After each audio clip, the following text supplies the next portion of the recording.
Hoy nos acompañan dos mujeres de la comunidad LGBTQIA+. Victoria Rovira, mujer trans, activista y cofundadora de la colectiva transfeminista Transparencias, y Natalia Aguilar, mujer bisexual, consultora en desarrollo humano sostenible, diversidad e inclusión y gestión empresarial. Hablaremos con ellas sobre su lucha y cómo podemos, a través de acciones y de espacios seguros de comunicación, apoyar su causa de la mejor manera. Hola, soy Debbie Nova. Y yo, Meme Quiroz. Y esto es Círculos 3 y 33, el podcast. Un espacio para hablar de temas que nos interesan junto a mujeres que nos inspiran. Coproducido por Teletica, con el apoyo de Cotex, BN Mujer y Vamos a Contarte. Gracias por estar aquí y ser parte del círculo. Hay magia cuando nos unimos. BN Mujer, en alianza con Círculos 3 y 33, te traemos este espacio para conversar y aprender juntas. Porque no somos solo una, sino todas. Somos mujeres. Somos una lucha en pro de la dignidad humana, de la tolerancia, el amor, el conocimiento y el respeto. Bueno, muchísimas gracias por estar aquí con nosotras.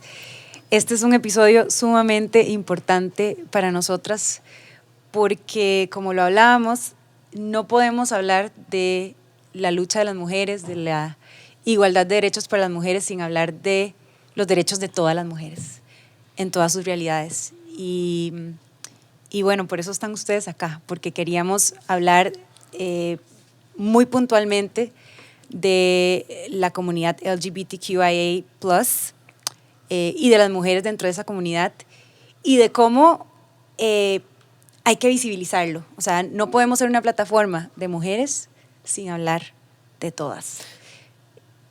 ¿Quieres decir algo, Meme? No, porque como mujeres, o sea, lo que estábamos hablando antes de comenzar, y gracias chicas, bienvenidas, la lucha de una es la lucha de todas, así que, ¿cómo lo dijiste vos, Nati? Es que lo dijiste tan lindo. Ya no me acuerdo cómo lo dije. Como que una mujer somos todas las mujeres, ¿verdad? Y es un poco lo que Debbie está diciendo. Sí, y aún así también es complicado porque todas tenemos realidades muy diferentes. Y estamos muy conscientes, Meme y yo, como mujeres heterosexuales cisgénero, que no podemos conocer lo que viven otras mujeres que tal vez pues, tienen más opresión, viven con más opresión, viven con una lucha más fuerte, una lucha que requiere de más visibilidad, y por eso estamos acá. Y yo voy a comenzar con vos, Victoria.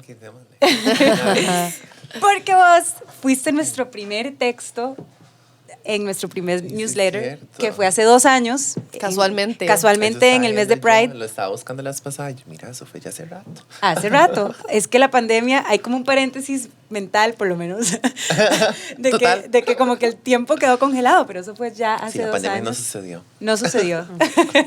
Y fue un texto hermoso, a mí me encantó leerte. Y quiero empezar leyendo un pedacito de lo que dice tu texto. Dice: los prejuicios son un arma peligrosa que generan los crímenes más horrendos de la humanidad. Se basan en el miedo y respaldan todos los actos de odio a poblaciones vulnerables. Prejuicios. ¿Qué son los prejuicios? Ignorancia. ¿Y qué es la ignorancia? El miedo. O sea, el miedo viene de la ignorancia. Eso lo he comprobado en muchos aspectos de mi vida. Por eso es que hay que informarse, por eso es que tenemos que tener estas conversaciones, porque si no hablamos, si no nos sentamos en una mesa con alguien que tiene una realidad diferente a la tuya, nunca vamos a saber cuál es esa realidad, nunca vamos a poder tener empatía, y cuando uno se sienta de tú a tú, se da cuenta que al final hay mucho en lo que nos conectamos, porque somos seres humanos, y por lo menos a mí me gustaría generar esa empatía hoy con estas conversaciones. Entonces, bueno, yo quiero comenzar por preguntarte cuáles son los retos más grandes que vivís como una mujer trans en Costa Rica. Yo creo que hay muchas situaciones de las cuales podemos como adentrarnos, tal vez no tanto personalmente, sino como en general, sobre poblaciones trans, ¿no?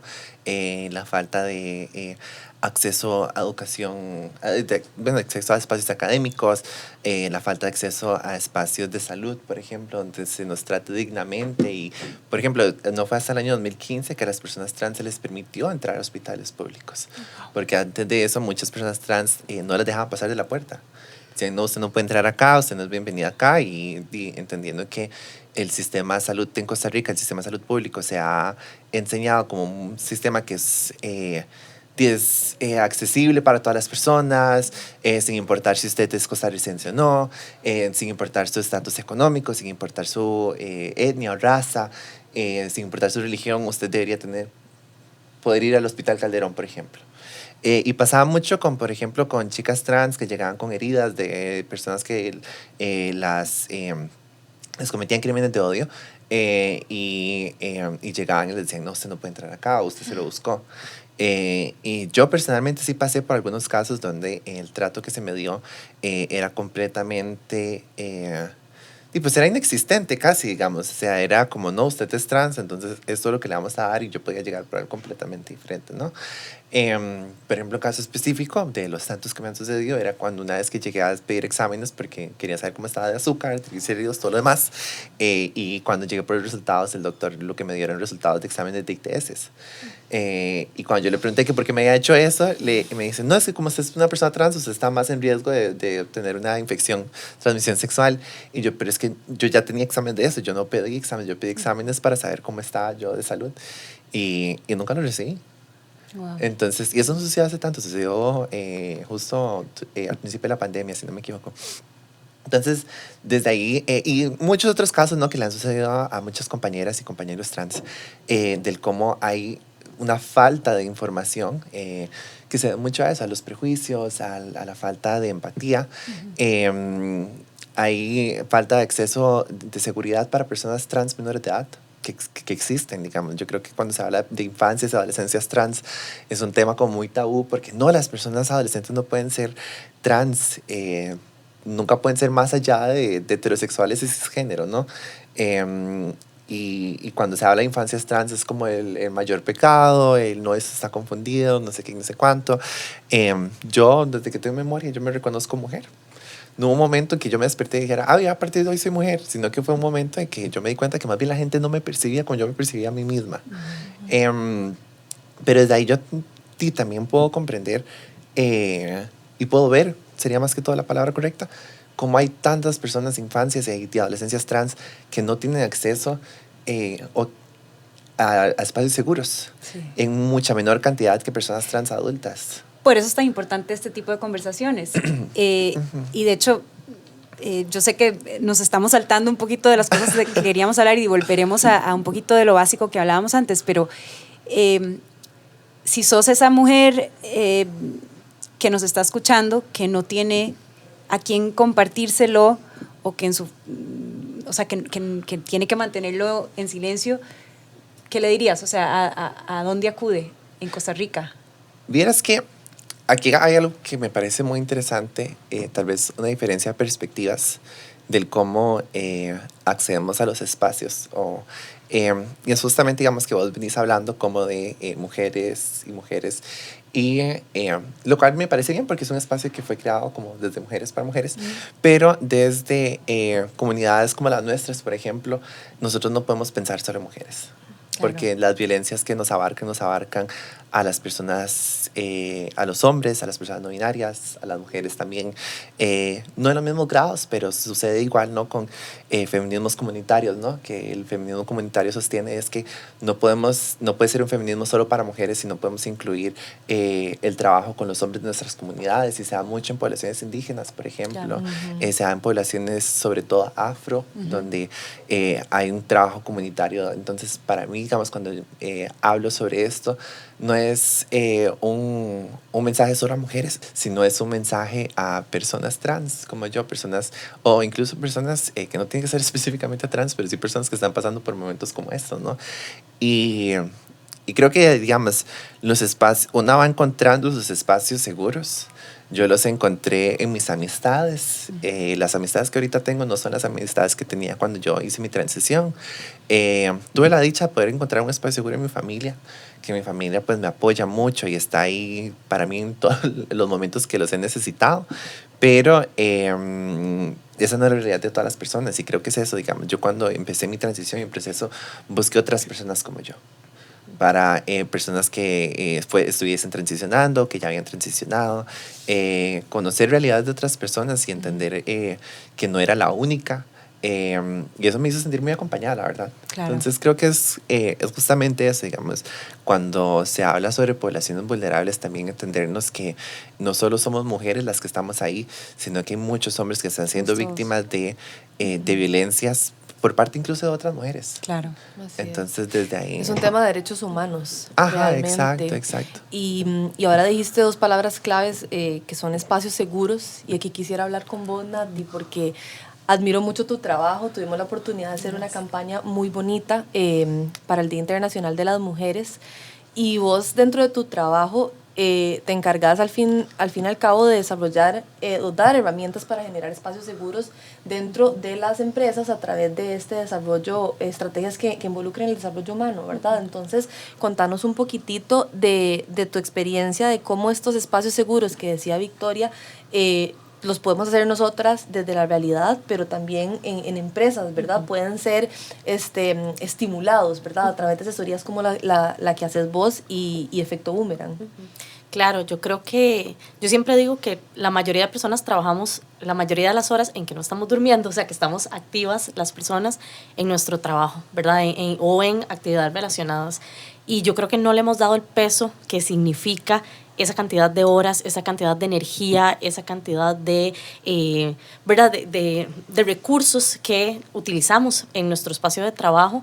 Y lamentablemente, como no le hemos dado tanta importancia, los espacios de trabajo nunca se han construido desde un lugar para el bienestar, para la inclusión, para el respeto, para la reconstrucción. Nos decía hoy Vix que estuvimos en otro espacio trabajando, ¿verdad? Para cerrar todas esas brechas que históricamente se han dado y desigualdades. Entonces, trabajar temas de inclusión es súper importante en las comunidades, en las familias, en espacios como estos, pero en los espacios laborales es realmente sumamente clave, ¿verdad? Porque ahí es donde las personas se desarrollan, donde las personas crecen y demás. Entonces hay que hablar de esto y hay que generar bienestar en los espacios de trabajo. Movernos de este modelo nada más de estemos en el trabajo para ser productivos y productivas y lo demás no importa, sino que ya estamos entrando desde hace ratito en una nueva etapa donde el centro deben ser las personas y esto es parte de.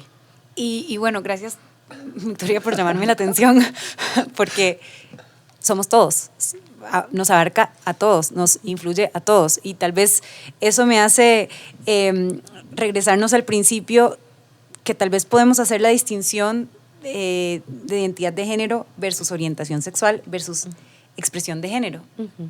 Sí, ahora hablábamos un poco previo a entrar a grabar sobre que dentro de la misma diversidad hay más diversidad y más diversidad. O sea, realmente si nos pusiéramos a pensar en qué es la diversidad, todas y cada una de las personas que existimos en el mundo somos diversidad. Únicas, claro. ¿Verdad? Y entonces es gigantesco, ¿verdad? Pero dentro de, cuando hablamos de temas LGBTIAQ+, estas son tres conceptos que son súper importantes de diferenciar, de entender, porque cuando hablamos de diversidad sexual pensamos, hay socialmente muchísimos mitos, muchísimas ideas erróneas, cosas que ni siquiera nos hemos dado el chance de ir a averiguar qué es, ¿verdad? Y simplemente como que metemos todo en un mismo saco, por decirlo de alguna forma.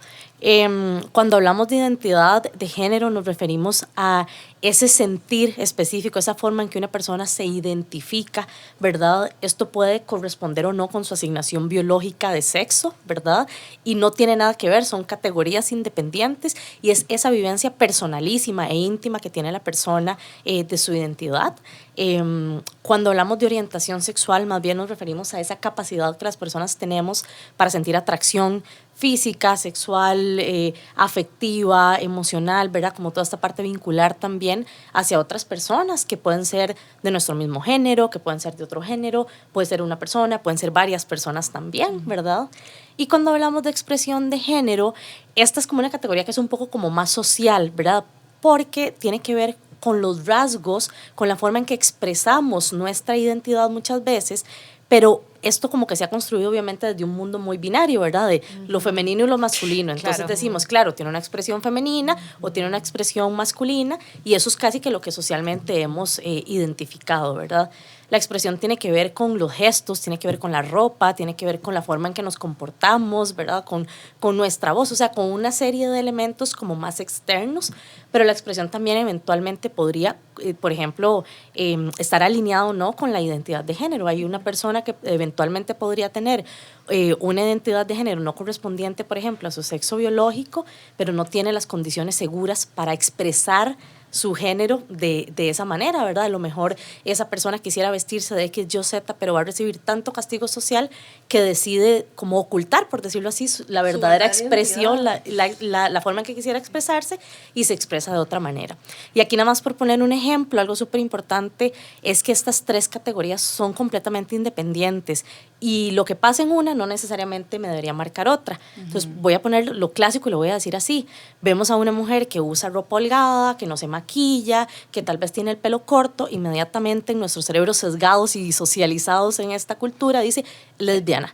O sea, no hay quite, esto es definitivo. Y eso no tiene nada que ver, porque esa es su expresión, tiene que ver con esas decisiones de cómo se quiere mostrar al mundo o cómo se debe mostrar al mundo. Como decía hace un momento, no siempre tenemos esa libertad, lamentablemente, y eso no va a marcar que su orientación sexual sea, que ella sea una mujer lesbiana, no va a marcar su identidad de género, no va a marcar otras cosas porque son como cajas independientes, por decirlo así. Claro, es que es un espectro, o sea, y ahí dijiste algo, bueno, que es limitante, que es que siempre dividimos todo en categoría masculina y categoría femenina, cuando realmente pues hay un espectro enorme y fluido dentro de esas dos categorías que, o sea, también encierran algo in between, ¿verdad? Entre ellas dos, y lo hemos visto últimamente en lo del deporte, ¿verdad? Porque yo creo que parte de ahí, de que estamos categorizando cuando realmente, lo dijiste, o sea, somos todos únicos y diferentes. Claro, eso lo digo yo y mientras lo estoy diciendo, digo, estoy siendo no sensible. Estás metiendo la pata. Yo, Victoria, no me regaño otra vez, pero claro que sí, ¿por qué? Porque sé que vengo de un lugar de privilegio. Pucha, entonces, y esto me trae tal vez al próximo tema que queríamos tocar, es el tema de aliados. Esa palabra la odian, la aman, o sea, se dice así, queremos ser aliadas, o sea, o me vas a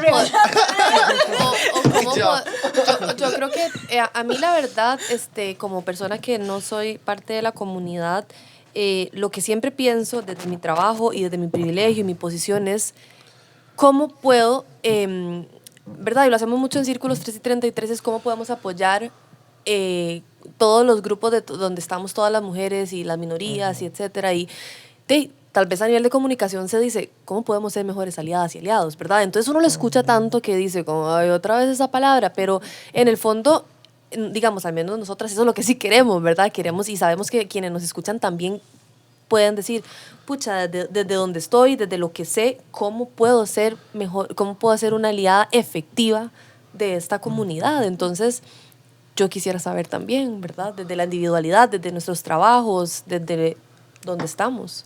¿Empiezo yo? Dale. Okay. Voy a tratar de tocar varios temas aquí. Mi mejor amiga y yo, también ya soy Campbell, ella y yo damos varios talleres que tienen que ver con sobre cómo ser mejores personas aliadas en el trabajo, mejores cómplices. Y hay como en las presentaciones siempre tratamos de meter como una diapositiva que dice la diferencia entre ser actores, aliados y cómplices. Y justamente, bueno, actor es una persona, ¿verdad?, que ve lo que está pasando y dice, ay, qué mal, pero no hace nada al respecto. Pero cuando hablamos sobre específicamente la categoría aliado, creo que es una palabra que se ha utilizado mucho de forma para decir, ay, yo soy aliado, o soy una persona aliada, etcétera, etcétera, y no pasa más.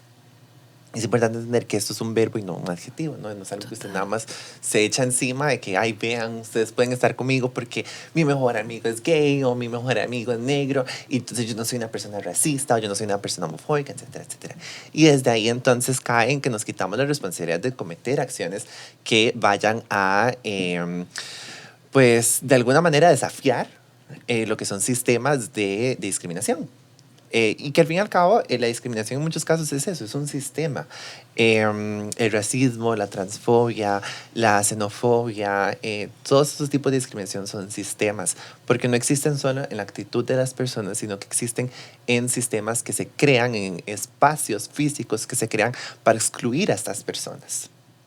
Entonces, desde ahí, cuando hablamos sobre cómo ser mejores aliados, creo que lo primero y más importante es reconocer eso. Es, aliado es una palabra que yo me puedo como adjudicar a mí misma y decir como, ay, yo soy aliada y ya. O es porque de verdad estoy cometiendo acciones donde las otras personas que pertenecen a esas comunidades que yo estoy ayudando me puedan reconocer como aliada.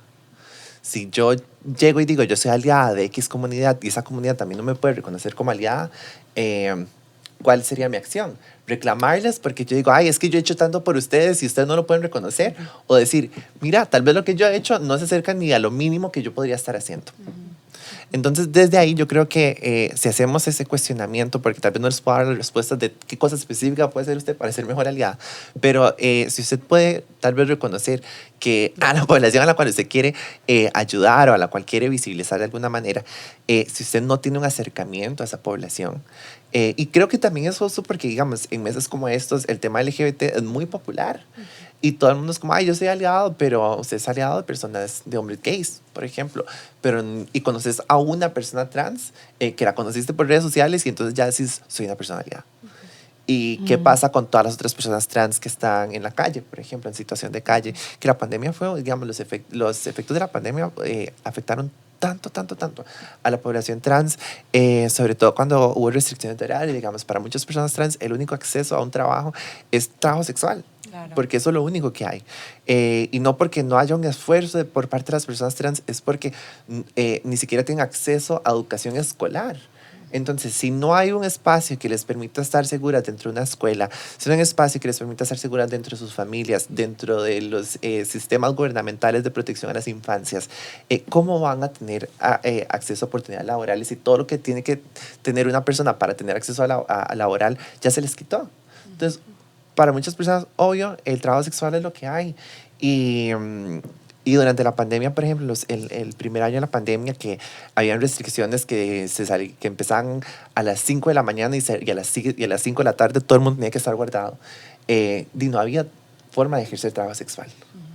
Porque, ¿cómo iban a hacer, no? Claro. Y desde ahí entonces vimos, o sea, por ejemplo, yo tengo una colectiva de la cual soy cofundadora, la cual nos concentramos en recaudar fondos. En ese momento repartimos comida, víveres a personas trans de todas las 7 provincias del país, y muchas nos escribían y nos decían, ocupo que me envíe más porque no he comido en 3 días. Y desde ahí entonces, ¿cómo podemos decir que hay personas aliadas si estas personas aliadas se presentan solo en junio o en mayo o en junio? Claro. Sí, lo hablábamos antes de empezar a grabar, ¿verdad? Sí. Las famosas fechas efemérides, cuando muchas empresas o, ¿verdad? Del punto de vista personal también se manifiestan en un mes como este, junio, Pride, y diciendo que son parte, pero ya llegó el 1 de julio y ya no se olvidan. Sí, Nati, vos, ¿qué pensás de cómo podemos ser Sí, yo creo aliadas? Que, bueno, lo que Vix está diciendo es súper importante. Creo que no podemos ser aliadas o aliades de una parte de la causa, ¿verdad? Entonces, por ejemplo, claro, yo apoyo muchísimo a las mujeres lesbianas y bisexuales, pero a las mujeres trans no. O sea, eso no se puede, no es posible, no, o sea, no hay manera. Entonces, ser una persona aliada yo considero que no es selectivo, ¿verdad? No podemos decir algunas cosas, lo que me conviene sí, lo que me conviene no. Creo que es súper importante que siempre, o sea, que sea algo que decimos claramente y que no nos acomodemos. A lo mejor es fácil, entre comillas, decir que soy una persona aliada en mi empresa, porque en mi empresa hay grupos de afinidad, porque hay políticas, porque entonces ahí me queda súper bien porque además me toca, ¿verdad? Por decirlo así. Claro, pero cuando el fin de semana estoy con mis amigos y amigas del cole, ¿verdad? En una reunión de exalumnos, una cosa así, ahí se me olvida que soy una persona aliada, entonces ahí sí digo chistes, ahí sí digo bromas, ahí sí uso ciertas palabras que en teoría no, ¿verdad? Entonces, inclusive, que eso ya ni siquiera sería como de ser aliado o aliada, significa como de un respeto básico, ¿verdad? Pero sí. Lo que no se puede ser selectivo de que cuando me conviene o cuando me es fácil o cuando no voy a enfrentar grandes retos, entre comillas, serlo, y cuando sí tengo que, como decir, ponerme la camiseta, ¿verdad? O ser realmente transparente, ser realmente, o sea, hacer acciones concretas, ¿verdad? Como Vix está diciendo, a lo mejor ahí ya no me es tan cómodo, entonces no es selectivo.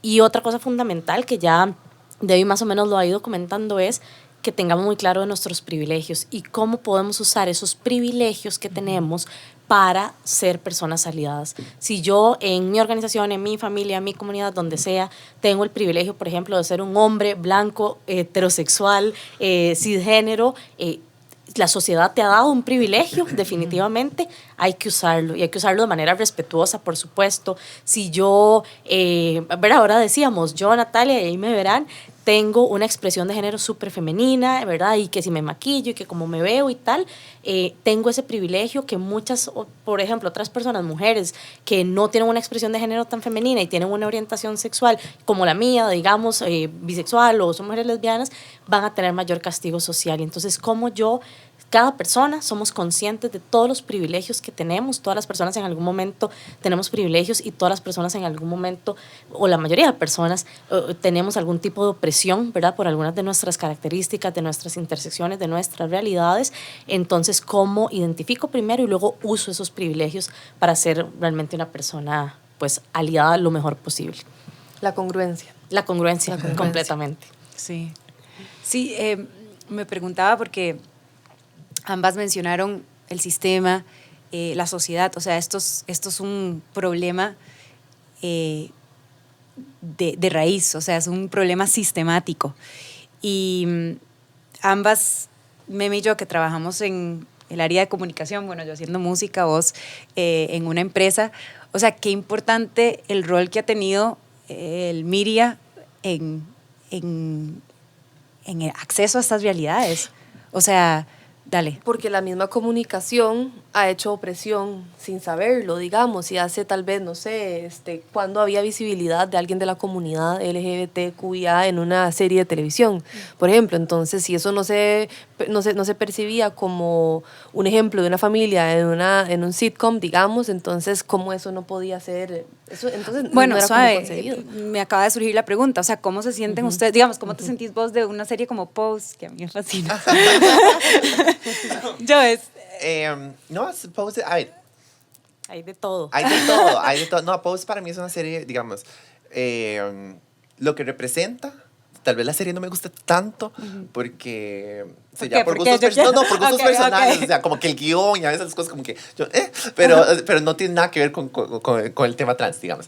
Creo que en temas de representación sí tiene aspectos muy relevantes, muy importantes de la época de los años 80s y 90s en Estados Unidos, porque también es importante recalcar que en Latinoamérica, por ejemplo, esas realidades siguen sucediendo, ¿no? Eso te iba a decir. Entonces, lo que a mí me molestaba de la serie no era la serie, las personas que veían la serie, porque eran personas que llegaban y me decían, ay, usted debería ver Pose porque tal y tal cosa, no como lo vos dijiste. Me saqué un cero con Victoria.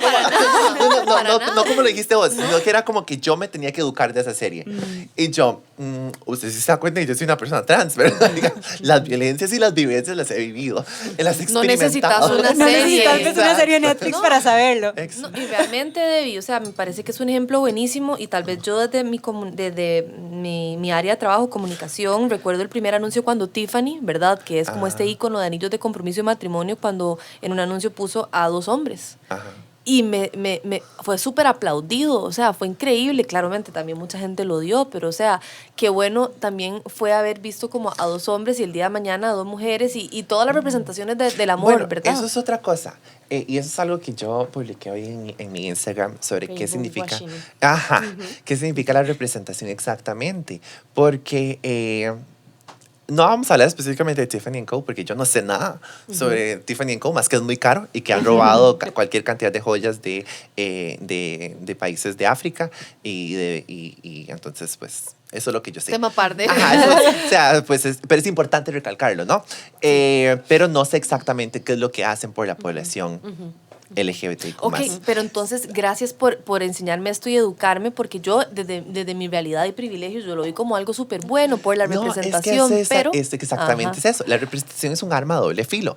De ahí sí, digamos que muy bien que hayan representado a 2 hombres gays. Yo no sé cómo se veían, pero estoy muy segura que eran hombres blancos. Porque es muy común. Y lo voy a decir, digamos, lo asumo desde un espacio donde la mayoría de publicidad para personas LGBT se hace de nada más hombres blancos. Y usted lo ve, por ejemplo, si usted se mete en YouTube en este momento y usted busca LGBT weddings o gay weddings, le van a salir, o lo busca en Google, lo que le sale, los muñequitos de queque, le van a hacer, nunca vas a ver, y eso yo siempre lo hablo como desde las experiencias y la manera que nos hablamos de las personas LGBT en Latinoamérica, ¿no? Sobre todo las personas que somos más vulnerabilizadas dentro de la comunidad, que decimos, nunca vamos a ver al maricón delgadito, chiquitito, afeminado, moreno o negro en esos videos.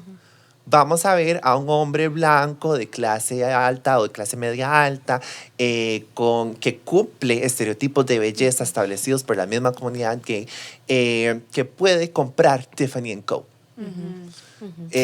No vamos a ver mujeres trans que viven en la ruralidad, mujeres trans que viven del trabajo sexual en un anuncio de Tiffany & Co. Porque no somos el público meta. Entonces, ahí donde está la representación. Exacto. Y perdón, pregunta. No, dale. Pregunta, ¿vos crees que eso ha ido cambiando? Porque No. no, digamos, yo lo veo. De una vez. Yo lo veo como desde mi lado, yo digo, o sea, que cool que existe un artista como Lil Nas X, por ejemplo, o sea, que puede ser un hombre negro gay bailando con otros hombres en Saturday Night Live, por ejemplo, o Gina Rosero, que salió en la portada de Playboy, que es una mujer trans. O sea, ¿hay algo de movernos en una dirección correcta o todavía estamos como en la época de las tinieblas? O sea, Sí. sí, ok. Y te lo voy a explicar de esta manera. Es muy importante la representación que Lil Nas X le da a, por ejemplo, hombres jóvenes gays racializados o negros. Porque específicamente, por ejemplo, hombres gays negros no se ven representados. Y es muy importante, ¿no? O sea, crea un cambio social. Sin embargo, la industria musical no está haciendo un cambio. Es el artista el que está interrumpiendo ese espacio. Pero si fuese la industria la que está generando esos espacios de representación, Lil Nas X no sería el único. Claro.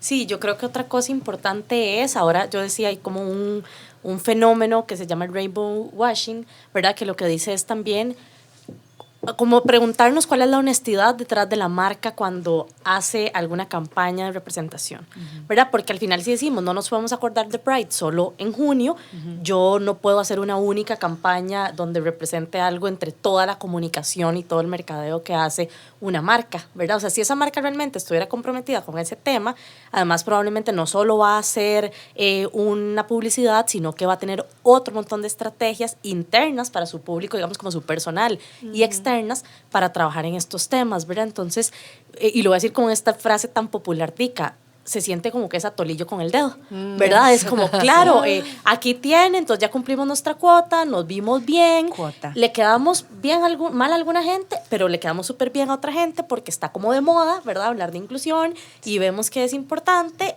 por eso, ¿verdad? Uy, yo y tengo un llega hasta ejemplo súper ahí. bueno para esto. Dale. Porque yo personalmente tengo beef con Bad Bunny. O sea, yo no lo soporto como artista, ni como persona, ni como nada. Pero, por ejemplo, hace unos años hubo una chica trans, una señora trans, creo que se llamaba Alexa, no me recuerdo exactamente cómo se llamaba, me disculpo por eso. Era de Puerto Rico. Esta persona entra a un baño en McDonald's, si no me equivoco, y le dicen que no, que ella no puede entrar al baño de mujeres porque ella es un hombre con enaguas. Y las mismas feministas radicales trans excluyentes de Puerto Rico se encargan de divulgar información personal de esta persona hasta que 2 días después de la asesinan. Y Bad Bunny creo que lo invitan a Saturday Night Live, Jimmy Kimmel, yo no sé, uno de estos shows de allá de Estados Unidos. Y sale Bad Bunny en agua y con una camisa que decía fulanita, en la letra más pequeñita no es, y en la letra más grande un hombre con enagua. Entonces, si usted veía la camisa lejos, lo que decía era fulanita es un hombre con enagua.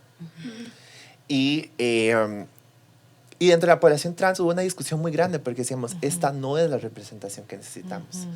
Pero al final, desde ese momento, y cuando también fue a uno de sus primeros red carpets con las uñas... de icono feminista.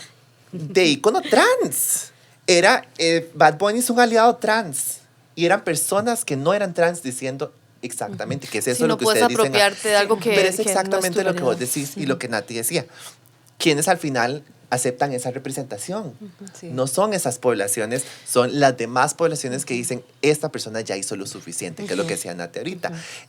Bad Bunny llega a hacer esto, ¿verdad? Yo tengo una discusión gigante con cualquier cantidad de personas diciendo, esto no es representación trans. Y había gente que decía, pero es que es Bad Bunny, es un perfil gigante, deberían agradecer o estar felices que él Porque está al menos hablando. lo está poniendo en el mapa. Porque, ajá, exacto. Ya las personas trans estamos en el mapa, existimos, no fue como que aparecimos de la nada. Y pasa esto, ¿verdad? Y el siguiente día saca su disco. Sí, creo que hablábamos en otro episodio de esto, la intención con las que detrás de lo que haces las cosas. O sea, no es lo que haces, sino es cómo lo haces y por qué lo haces. O Y sea, eso se siente, ¿verdad? Por eso que digo, porque si yo es para sigo lucrar. una marca constantemente y veo que de verdad esa marca unísima vez en el año hace algo, yo no me la voy a creer, ¿verdad? O sea, esa intención con la que se hace se percibe con acciones reales, ¿verdad? Que hacemos. Y otra cosa importante del tema de la representación, por ejemplo, en las empresas y en las organizaciones es, yo nada hago con tener 20% de tal población, 30 de tal, 25 de tal, 50 de tal, 80 de tal. Y digo, soy súper inclusiva, ¿cómo están viviendo el día a día esas personas? ¿Verdad? Porque no solo números, como que yo creo que con inclusión nos hemos casado con el tema de números y cuotas y que eso es súper importante y al final nada hago yo con un altísimo porcentaje ahí de personas que la están pasando muy mal. El ejemplo más clásico, en el mundo somos casi 51% de mujeres y la pasamos terrible. bueno, en hablando de muchísimos cuotas, espacios, ¿verdad? hablando de cuotas, a mí me pasa muchísimo como mujer cantautora latinoamericana, que siempre es como un 20%, como tenemos que incluir a una mujer en este comité y somos 2 mujeres dentro de, pero porque tenían que incluir a una mujer, o sea, que creo que esas son las cuotas, digo, no me quiero comparar, pero eso sí. Es otro Eso ejemplo asociado a la sí. parte numérica. Pero que digamos, como para dice mí Nati, no es Son lo único. importantísimas, las Ajá. cuotas son importantísimas porque vean a dónde estamos, todo lo que nos falta y eso que teniendo cuotas, Sí. ¿verdad? O sea, muchos de los avances que se han logrado en materia de inclusión y hasta derechos humanos ha sido por cuotas que se ponen obligatorias. A lo que me refiero es que no nos podemos quedar solo con, ya tengo cuotas y eso es todo, porque Claro. lo que están experimentando esas personas de diferentes grupos vulnerados es terrible, ¿verdad? Yo puedo tener un montón de personas ahí que si las están acosando, que si se están haciendo chistes al respecto, que si se les está viendo de cierta forma, que si les estamos pagando menos, que si no tienen oportunidades para crecer en la organización, de nada me sirve haber tenido esa cuota, ¿verdad? Entonces Claro. hay que ir, es como de forma y de fondo, hay que ir como a lo profundo. Y, o sea, siento que podemos hablar de esto como por 5 horas más y lastimosamente tenemos que ir cerrando. Entonces quiero enfocarme en esos avances, o sea, quiero enfocarme en hacia el futuro. ¿Cómo miran ustedes hacia el futuro? ¿Cómo miramos todas hacia el futuro? Todes y todos hacia el futuro. Y cómo nos graduamos de esas cuotas, o sea, cómo nos graduamos de esos estereotipos, cómo nos graduamos de esas cosas actuadas y cómo llegamos a algo más genuino que realmente nos hace bien. Yo creo que es importante como el tema del cuestionamiento personal, ¿no? ¿Qué tanto estás haciendo? Y si lo estás haciendo constantemente. Después del asesinato de George Floyd en Estados Unidos, por ejemplo, surgió un término que se llamaba allyship fatigue, que es fatiga de aliado. Era personas que decían, ay, ya me cansé de poner Black Lives Matter en mi video de Instagram, y ya me cansé de poner cuadritos negros, y ya me cansé de que estén hablando de personas racializadas, o de personas negras y la discriminación, el racismo que hay en las personas negras. Y desde ahí, entonces, si tanto te cansas vos, ¿cuántos más se cansan las personas que lo viven? Entonces, y creo que es justamente esto importante porque vos justamente acabas de dar este ejemplo, ¿no? Como de que te usan como cuota, ¿no? Pero, ok, lograste entrar a esa cuota, pero ¿qué podemos cuestionar de esa cuota? Por ejemplo, vos sos una mujer blanca, heterosexual, cisgénero, con acceso a muchos más privilegios y oportunidades que personas como yo o personas racializadas que no tienen ni siquiera la oportunidad de soñar poder entrar a esos espacios. Entonces, desde ahí hay que entender que, digamos, las cuotas sirven y son funcionales, pero alguien hizo una cuota y dijo, ya hicimos todo el brete. Y no pensaron en que había que tener una diversidad dentro de la diversidad. Claro. Porque muchas veces el ser una mujer blanca, heterosexual, cisgénera, eso es diversidad. Y ya ahí se quedó. Y entonces todas las demás mujeres que no tenemos acceso a esos privilegios, esas oportunidades, ya no entramos ahí. Y no tenemos ni siquiera la oportunidad de decir, hey, ¿podemos discutir una oportunidad? No. Es simplemente, no, ya nosotros, y pasa mucho, ¿no? En la paridad de género, cuando se habla en la Asamblea Legislativa, si vemos la Asamblea Legislativa, casi siempre está formada por personas blancas o blanco-mestizas. En los espacios corporativos siempre son personas que también, digamos, cumplen esos roles, ¿no? De ser personas blancas o blanco-mestizas, o personas que no sufren racialización dentro de Latinoamérica, personas que tienen acceso a privilegios de cisgeneridad y de heterosexualidad, digamos. Entonces, desde ahí es el trabajo de ser aliados, por ejemplo, es constante, no hay descansos. Y también hay que aceptar cuando nos equivocamos y aceptar que cuando nos están diciendo, hey, te jalaste una torta, metiste la pata, no es un ataque personal, es un ataque a los... es más, yo ni siquiera diría que es un ataque, es un reclamo, porque ataque es la forma en la que a uno la ven, a uno siempre la ven violenta, a uno siempre es como, ay, es que usted me va a reclamar por todo esto, pero no, yo te estoy diciendo, si vos quieres ser una personalidad, necesito que trabajes en esto, porque estás haciendo más daño que bien, y las buenas intenciones a mí no me dan de comer. Claro. Sí, yo creo que para lo que viene, lo que dice Vix, o sea, han habido pocos, pero algunos avances, ¿verdad? En América Latina menos, la verdad, porque es así, siempre, lamentablemente en temas de derechos humanos vamos un poco más atrás, ¿verdad?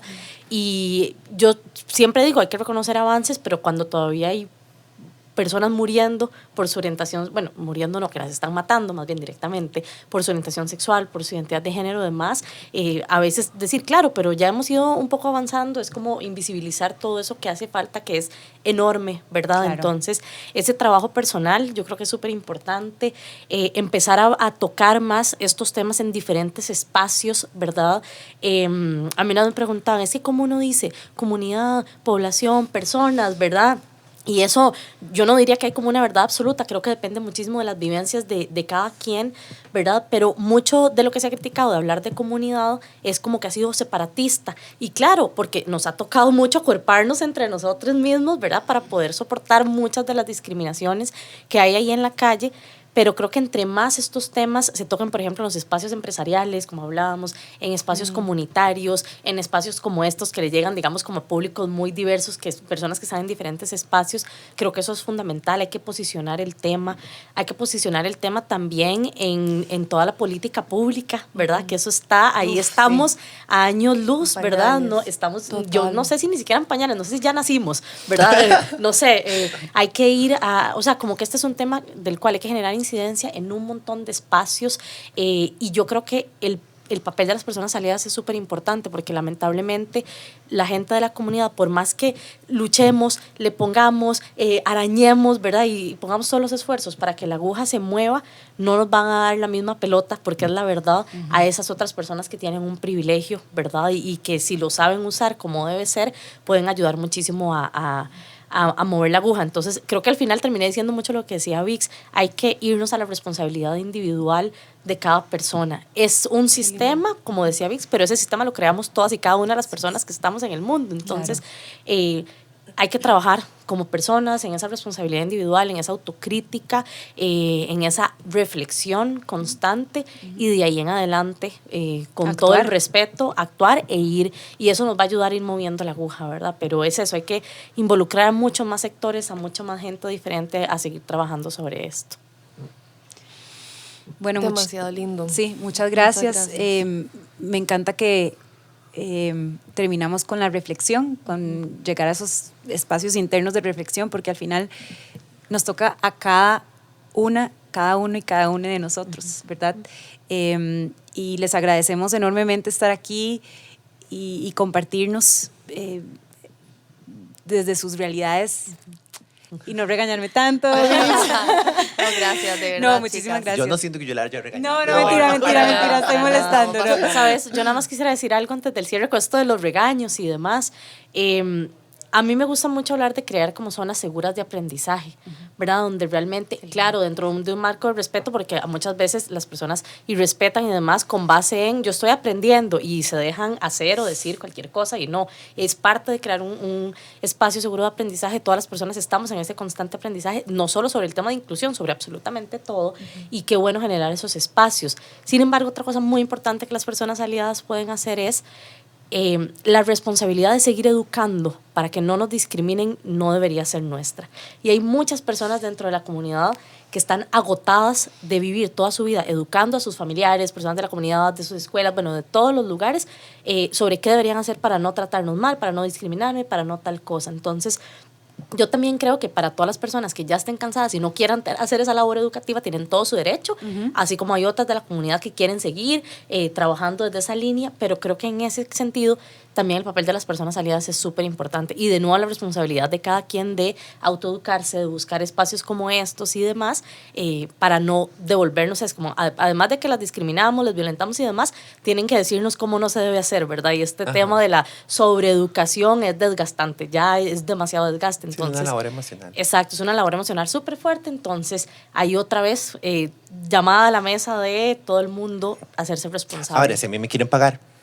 Completamente, ahí sí. Bueno, y lo hacemos, de hecho, trabajamos en esto. Sí, yo trabajo en eso, capaz que Exacto. pero si alguien me dice, hey, te pago para que me eduques en tal y tal tema. De fijo, 100%. Démosle. Pero de hecho eso es algo bonito para cerrar, que Meme me lo mencionaba. Tal vez para quienes nos escuchan, tal vez hay fundaciones, hay páginas de Instagram que tienen que seguir, o sea, cerremos con eso. No sé si hay, bueno, sé que vos trabajas para Efecto Boomerang, Victoria Rovira, redes sociales, pero no sé si tenés... Después, porque yo creo que no nos va a dar tiempo porque hay muchas, deben de haber muchos movimientos, pero también podemos dejarlos en el próximo newsletter o en el newsletter donde sale este episodio, como todos los links, todo, porque, o sea, tienen que haber muchísimos. Yo creo que como 2 redes sociales, tal vez, bueno, está mi red social personal, ¿verdad? Que es Victoria Rovira, pero si no, digamos, la colectiva Transparencias, que es una colectiva de mujeres trans aquí en Costa Rica, y Mujeres Afro, que es una colectiva con la cual trabajamos en conjunto y creamos Black Lives Matter Costa Rica en conjunto para ayudar a poblaciones indígenas y afro aquí en el país. Entonces, priorizamos siempre movimientos, siempre estamos buscando personas que nos ayuden con donaciones, víveres y demás. Entonces, esas páginas... Gracias, buenísimo. Mucho. Sí, y de hecho, bueno, desde Efecto Boomerang, que nos pueden buscar así, como Efecto Boom, de hecho, constantemente estamos compartiendo muchos sitios de páginas de personas y organizaciones que trabajan muchos temas que tal vez inclusive directamente nosotros no trabajamos, ¿verdad? Porque nos cuidamos que en nuestro equipo no vamos a hablar de un tema que no nos pasa por el cuerpo, por ejemplo, y por eso es que trabajamos en alianza con muchas otras organizaciones. Yo creo que está buenísimo lo de poder pasar algunos links y demás, sí, claro, para conocer un montón de páginas, pero bueno, nos pueden seguir por el momento en Efecto Boom y ahí pues hay un montón de información de temas de inclusión constantemente que estamos generando. Excelente. Bueno, muchísimas gracias. Muchas gracias, chicas. Gracias. Fue un placer. Gracias.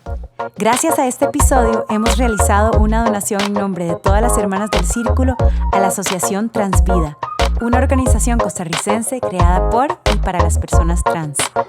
Gracias a Inlesco por realizar la interpretación a Lesco en la versión video podcast de este episodio. Gracias al Campus Creativo de la U Latina de Costa Rica, donde este episodio fue grabado. Para recibir nuestro newsletter e inspirarte con más contenido, únete al Círculo en círculos333.org, un espacio creado por Hija de Tigre y de Vinova.